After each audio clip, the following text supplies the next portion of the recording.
आजकल आयुर्वेद और एलोपैथी को लेकर काफ़ी घमासान चल रहा है।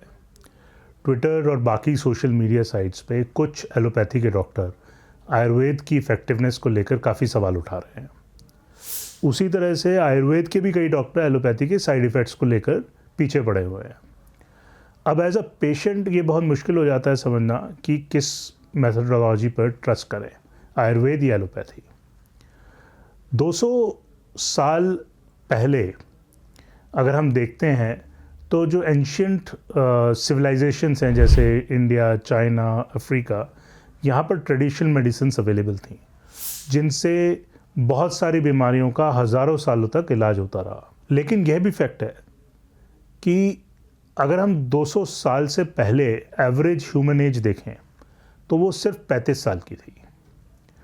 वॉर्स और बड़ी बीमारियों के टाइम पे ये गिर के 20-25 साल में की ही रह जाती थी। लेकिन जब ये मॉडर्न मेडिसिन आई और हाइजीन और इन चीज़ों का लोगों को ज्ञान हुआ तो ये एवरेज एज बढ़ के 75 साल की हो गई।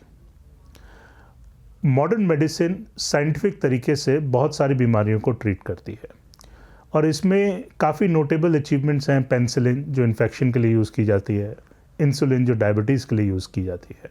यह भी फैक्ट है कि सभी दवाइयों के साइड इफ़ेक्ट हैं। अब फॉर एग्ज़ाम्पल आयुर्वेद में आजकल स्वर्ण भस्म बहुत सारी दवाइयों में डाला जा रहा है जिससे उसे प्रीमियम बना के एक्स्ट्रा पैसे लिए जाते हैं। अब इन सभी भस्मों का किडनी पे साइड इफ़ेक्ट है। उसी तरह से एलोपैथी में आपकी सभी पेन किलर्स का किडनी पर साइड इफ़ेक्ट होता है। एज अ कस्टमर आपको ये समझना ज़रूरी है कि आपके लिए कौन सी मेथडोलॉजी काम करेगी।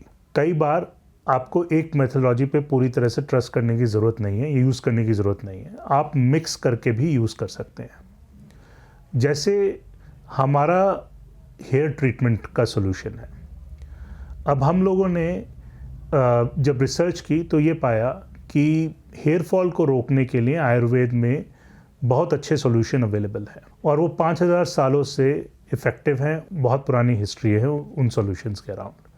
तो हमने अपना जो मायोपचार इंटेंसिव हेयर ऑयल बनाया है उसके बहुत अच्छे रिजल्ट्स हैं और वो इन्हीं आयुर्वेदिक प्रिंसिपल्स को यूज़ करके बना हुआ है। मेरी मदर, मेरी सिस्टर, हमारे एम्प्लॉयज़ की फैमिलीज़, उनकी एक्सटेंडेड फैमिली सभी इसको यूज़ कर रहे हैं। लेकिन अगर आपके बाल उड़ चुके हैं तो आयुर्वेद में इसका कोई अच्छा इलाज नहीं है। उसके लिए आपको बायोटिन, आयरन, जिंक, आंवला जैसे माइक्रो न्यूट्रिएंट्स लेने पड़ेंगे जो कि एक न्यूट्रास्यूटिकल प्रोडक्ट के अंदर आएंगे। साथ ही आपको एक ग्रोथ हार्मोन जो कि मिनॉक्सिडिल या रिडेंसिल का है उसको आपको लगाना पड़ेगा 4-5 महीने के लिए। यह एक एलोपैथी की OTC मेडिसिन है। अब आप देखें कि एलोपैथी, आयुर्वेद और न्यूट्रास्यूटिकल को मिला के आपको एक बेस्ट रिजल्ट मिलेगा अपने हेयर ट्रीटमेंट के लिए। इसी तरह से आपको अपनी हर एक बीमारी के लिए बेस्ट सॉल्यूशन ढूंढना है जो इन तीनों पद्धति का, मेथडोलॉजी का मिक्स होगा। मायोपचार से जुड़े रहने के लिए आपका धन्यवाद।